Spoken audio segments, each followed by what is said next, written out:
Hello दोस्तों, आज हम शुरू करने जा रहे हैं अतिथि चैप्टर का part 4। She was her parents' only child, sole claimant on their affection. There was no end to her willfulness and obstinacy. She had her own opinions about food, clothes, and hairstyles, but there was no consistency in them. ये paragraphs Charu Shashi के बारे में, जो अपने माँ बाप की इकलौती बेटी है, इसलिए उसको अपने पेरेंट्स का पूरा प्यार और ध्यान मिलता है।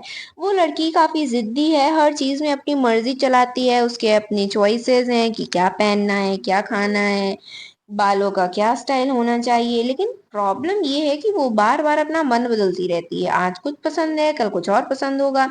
उसमें कंसिस्टेंसी नहीं है, मतलब एक ही चीज पर टिकती नहीं है। Whenever she was invited out, her mother was terrified that she would make impossible demands over dresses. If her hairstyle displeased her, to do and redo it made no difference and merely led to a tantrum. जब भी उस लड़की को कहीं बाहर बुलाया जाता था, जैसे पार्टी या फंक्शन, उसकी माँ को डर लगता था। क्या डर लगता था? कि लड़की कपड़ों को लेकर ज्यादा डिमांड करेगी, जैसे ये नहीं पहनूंगी, वो चाहिए, ये ड्रेस पसंद नहीं है। अगर उसका हेयर स्टाइल उसे पसंद नहीं आता तो माँ बार बार उसका बाल सेट कर लेती, मतलब कि हजारों बार उसके बाल सेट करती, लेकिन लड़की फिर भी नखरे करती। बाल 2 बार सेट करो या 10 बार, अगर उसका मूड खराब हो गया तो गुस्सा और टैंट्रम पक्का। But if she was in good mood, she was amenable to anything. Excessive love for her mother, hugging her, kissing her, laughing in an unbalanced way. The girl was a puzzle. जब उस लड़की का mood अच्छा होता था तो वो हर चीज के लिए रेडी हो जाती थी। उस वक्त वो अपनी माँ से बहुत ज्यादा प्यार दिखाती, जैसे उसे जोर से गले लगाती, उसे किस करती और बिना किसी वजह के ज्यादा हंसा करती थी। लेकिन जब ये सब देखकर लगता है कि वो लड़की को समझना मुश्किल है। कभी ज्यादा प्यार, कभी ज्यादा गुस्सा। इसीलिए लिखा गया है the girl was a puzzle. मतलब उसका नेचर समझना पहले जैसा था, मतलब उसका नेचर तो कोई समझ ही नहीं सकता। But now her volatile feeling began to concentrate in fierce animosity towards Tarapada, and she caused exceptional troubles to her parents. अब उस लड़की के अंदर एक इमोशंस और मूड स्विंग और ज्यादा तेज और इंटेंस हो गए थे। उसका गुस्सा और नफरत तारापड़ा के नाम के लेकर, मतलब उसका नाम लेकर ही निकल पड़ता था। वो इतनी ज्यादा चिड़ी हो गई थी, उसे इतना गुस्सा वाली हो गई थी, उसे इतना गुस्सा आता था कि उसने अपने माँ बाप को भी परेशान करना शुरू कर दिया। हर बात में टरकाव करती थी, हर चीज में प्रॉब्लम। उसका बिहेवियर कंट्रोल से बाहर जा रहा था। At meals, she scolded and pushed her plate away. She would complain about the cooking, slap the maid, and object to everything. The more that Tarabada's accomplishments impressed her and others, the more angry she became. जब भी वो लड़की खाना खाने बैठती थी, उसका mood बहुत खराब होता था। वो गुस्से से मुंह बना लेती थी, स्क्रॉल करती थी, अपनी प्लेट को धक्का देकर हटा देती थी, खाने की बुराई करती थी, जैसे ये क्या बनाया है, अच्छा नहीं है, बेकार है। नौकरानी को थप्पड़ मार देती थी, हर चीज में ताना टोकना, ऑब्जेक्शन करती थी। और जैसे जैसे तारापड़ा की क्वालिटीज, अचीवमेंट्स, पर्सनालिटी लोगों को इम्प्रेस करने लगी, उस लड़की का गुस्सा और बढ़ गया। मतलब जितना तारापड़ा सक्सेसफुल या पसंद किया जाता था, उतना ही उस लड़की के अंदर जलन और गुस्सा बढ़ता था। मतलब वो सिर्फ खाना नहीं ठुकरा रही थी, वो हर उस चीज से लड़ रही थी जो उसके अंदर तूफान बन चुकी थी। और जितना तारा पड़ा चमक रहा था, उतना ही उसके अंदर अंधेरा गहरा होता जा रहा था। She would not admit that he had any virtues at all.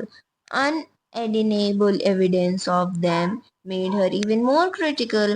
On the night that Tarapada sang about cushion love, Annapurna thought, wild animals can be tamed by music, so perhaps my daughter will soften. इस paragraph में माँ अन्नपूर्णा अपनी बेटी के rigid और जिद्दी nature को लेकर चिंतित है। बेटी तारापड़ा के प्रति इतनी प्रिजॉइज्ड है कि उसके अच्छे गुण भी उसे इरिटेट करते हैं। जब उस व्यक्ति की अच्छाइयाँ साफ साफ दिखती हैं, तब वो और भी ज्यादा आलोचनात्मक हो जाते हैं, मतलब और इरिटेट हो जाती है। जैसे उसके मन में एक जिद है कि वो उस इंसान को कभी एक्सेप्ट नहीं करेगी। फिर एक रात जब तारापड़ा कुश और लव के बारे में गाना गा रहा था, रामायण को लेकर, रामायण के दो वीर और महान पुरुषोत्तम राम जी के जो बेटे हैं लव कुश, उनके बारे में बता रहा था। उनकी कहानियों में शौर्य, संस्कार और इमोशन की डेप्थ होती है। उस रात अन्नपूर्णा के मन में एक उम्मीद जगी थी कि जंगल के जानवर भी संगीत से शांत हो जाते हैं, तो शायद मेरी बेटी भी पिघल जाए। ये लाइन बहुत सिंबॉलिक है। यहाँ पर वाइल्ड एनिमल्स का मतलब लिटरल नहीं है, वो मेटाफोर है कि उसकी बेटी एक कठोर और इमोशनल रूप का मतलब एक उसको दिखाया गया है इस तरह से। अन्नपूर्णा साइलेंटली विश करती है कि तारापड़ा का संगीत उसकी बेटी के दिल को छू ले, उसके अंदर की जो नरमियत है वो जग जाए और वो अपने रिजिड इमोशंस से बाहर निकले। इस पैराग्राफ में इमोशनल कॉन्फ्लिक्ट, ईगो और हीलिंग का एक लेयर्ड पोर्ट्रेयल है, जहां एक माँ साइलेंटली अपनी बेटी के ट्रांसफॉर्मेशन की दुआ कर रही है। How did you like it, Charu? She asked. She gave no answer, merely tossed her head, implying I didn't like it at all and shall never like it. ये सीन एक सबस्ट्रेट इमोशनल टेंशन को capture करता है। जब अन्नपूर्णा पूछती है कि how did you like it Charu, तुम्हें ये सॉन्ग कैसा लगा, तो वो एक ऑनेस्ट फीडबैक देती है या फीडबैक देती है, और अन्नपूर्णा एक ऑनेस्ट फीडबैक चाहती है, उससे एक अच्छा रिस्पॉन्स चाहती है, इमोशनल रिस्पॉन्स की उम्मीद करती है। लेकिन चारू कुछ नहीं कहती है, सिर्फ अपना सर झटक देती है। यहाँ पर हेड टॉस एक छोटा सा फिजिकल जेस्चर है, लेकिन इसका मतलब बहुत गहरा है। इसका इम्प्लीकेशन है मुझे बिल्कुल पसंद नहीं आया और कभी नहीं आएगा। चारू के इस रिएक्शन में ईगो, इमोशनल रेजिस्टेंस और साइलेंट रेबेलियन छुपा हुआ है। वो अपने शब्दों से कुछ नहीं कहती, लेकिन उसका बॉडी लैंग्वेज सब कह देता है।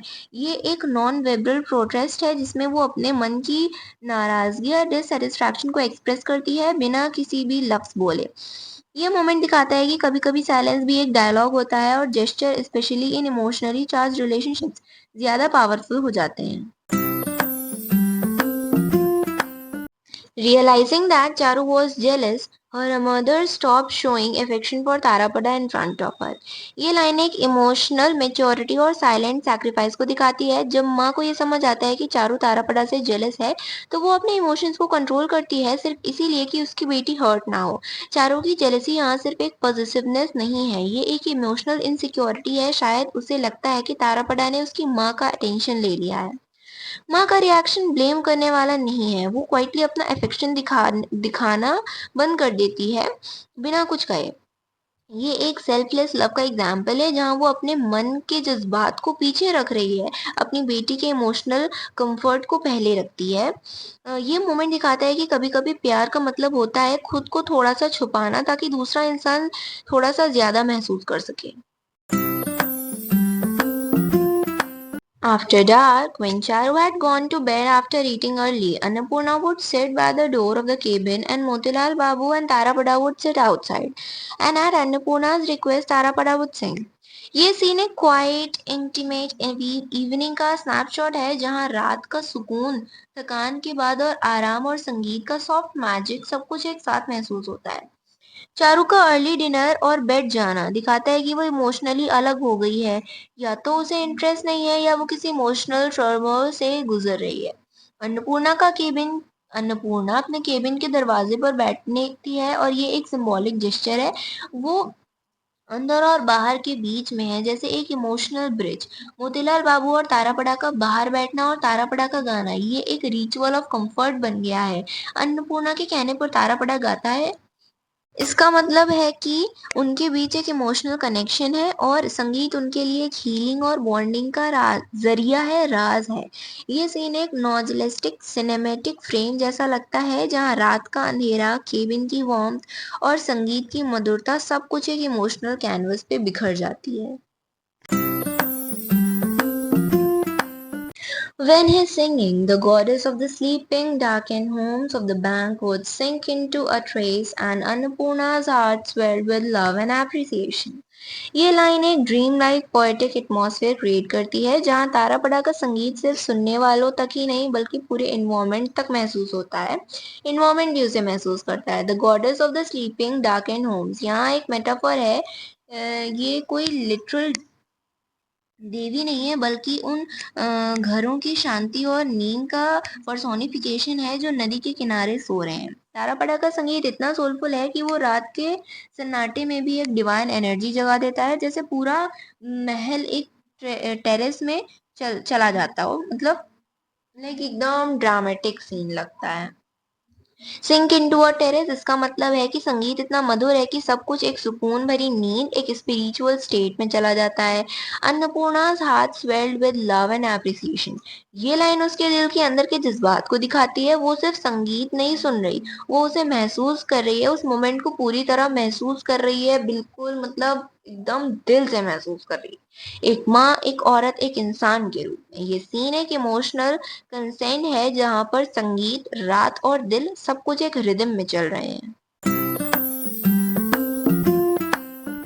But Charu would get up and shout tearfully and angrily, "Mother, I can't get to sleep with this noise." She found it quite unreliable to be sent on bed on her own while her parents sat and listened to Tarapada singing.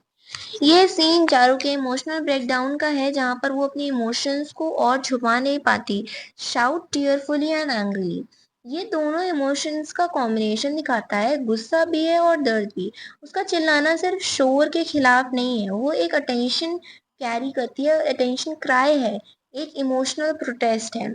I can't get to sleep with this noise, surface पे ये एक complement लगता है, लेकिन अंदर से ये line कह रही है, मुझे अकेला छोड़ दिया गया है, मुझे आपकी ज़रूरत है, मुझे आपकी ज़रूरत है, मुझे अकेला क्यों छोड़ दिया गया है। तारापड़ा का संगीत उसके लिए शाउटिंग नहीं, सेपरेशन का सिंबल बन गया है।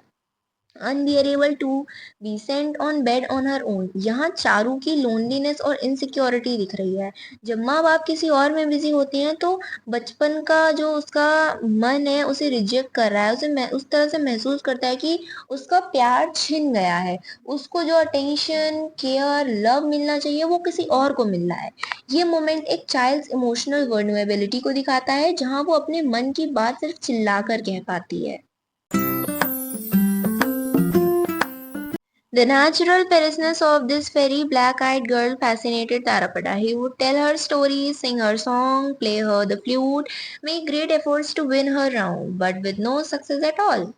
ये line emotional tug of war को दिखाती है, जहाँ तारापड़ा एक लड़की चारू, उसकी जो मोतीलाल की बेटी है, चारू के इंटेंस रेबेलियस नेचर से अट्रैक्टेड है, लेकिन उसका प्यार वन साइडेड रह जाता है।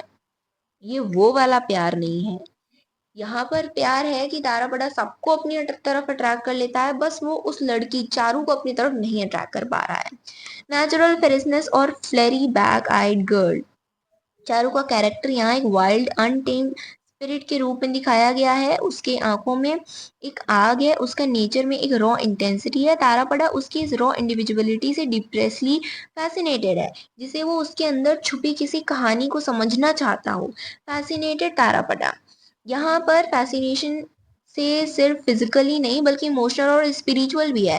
वो उसके दिल तक पहुंचने की कोशिश करता है, कहानियों, गानों और बांसुरी के जरिए। Make great efforts to win her round but with no success at all, Tarapada की हर कोशिश फेल हो जाती है। चारों इमोशनली अनअवेलेबल है, यहाँ तो अपने ईगो या किसी चुप्पी हुई है, या मतलब उसकी कोई चुप्पी है जो वो नहीं कहना चाहती है, उसको उसकी चुप्पी उसको हर्ट कर रही है, उसकी हर्ट की वजह से वो कुछ नहीं कह रही है उससे। ये एक अनरिक्वायर्ड लव का मोमेंट है, जलन है, एक इंसान के सब कुछ दे रही है, मतलब एक इंसान के जहन में सब कुछ है लेकिन सामने से कुछ नहीं मिलता। मतलब कि यहाँ पर तारापड़ा चारू को अपनी तरफ अट्रैक्ट करना चाहता है, वो जानना चाहता है कि उसके मन में ऐसा क्या है जो वो नहीं समझ पा रहा है। वो सबको अपनी तरफ अट्रैक्ट कर लेता है बट चारू को नहीं कर पा रहा है। ऐसी कौन सी कहानी है, ऐसी क्या फीलिंग है जो चारू के अंदर है बट वो समझ नहीं पा रहा है। और चारू क्या सोचती है, चारू ये सोचती है कि ये वो लड़का है जिसकी वजह से मेरे पेरेंट्स मुझसे अलग हो गए, मतलब उसको जो लव, केयर और प्यार मिलना चाहिए वो उसको नहीं मिल पा रहा है, वो सारा तारा पड़ा ले जा रहा है। और वो सोचती है कि इसने तो सारा मेरा पेरेंट्स का प्यार ले लिया, मेरे पेरेंट्स को अपनी तरफ अट्रैक्ट कर लिया, और अब ये मुझे भी ऐसा करना चाह रहा है। तो वो अपने आप को कंट्रोल करती है। वैसे भी उसे कोई समझ नहीं पाता, वो हमेशा अपने मन की करती है, तो इस बार भी वो उसके बातों में नहीं आती है। Only in the afternoons when he bathed in the Solon River, sprouting his fear. pure body in a swimming displayed worthy of a young water god. Only then could she not help being attracted just a little bit. She would watch him then.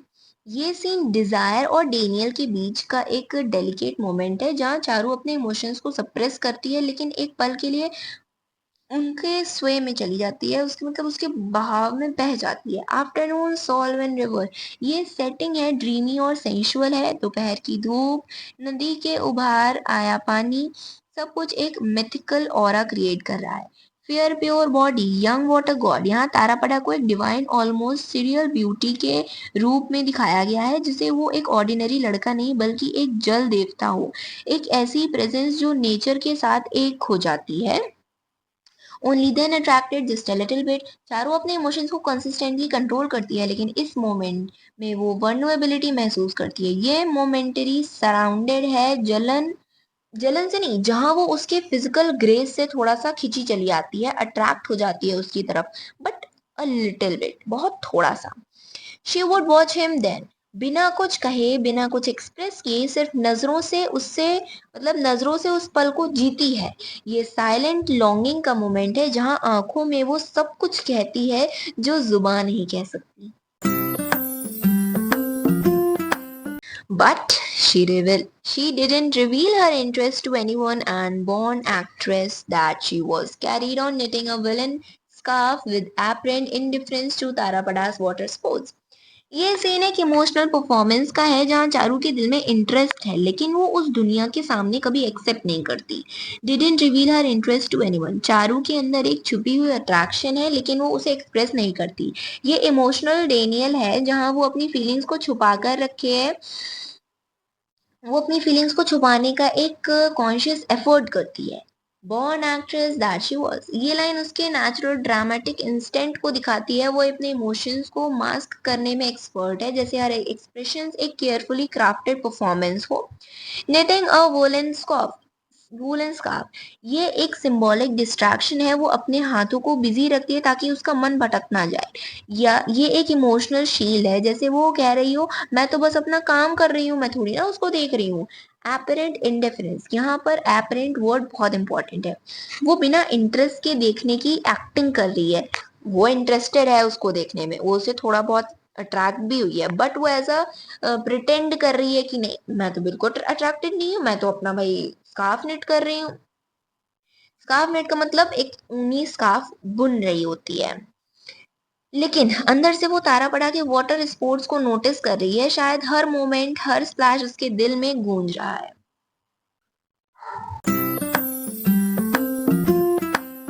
And we will carry on our story in the next part.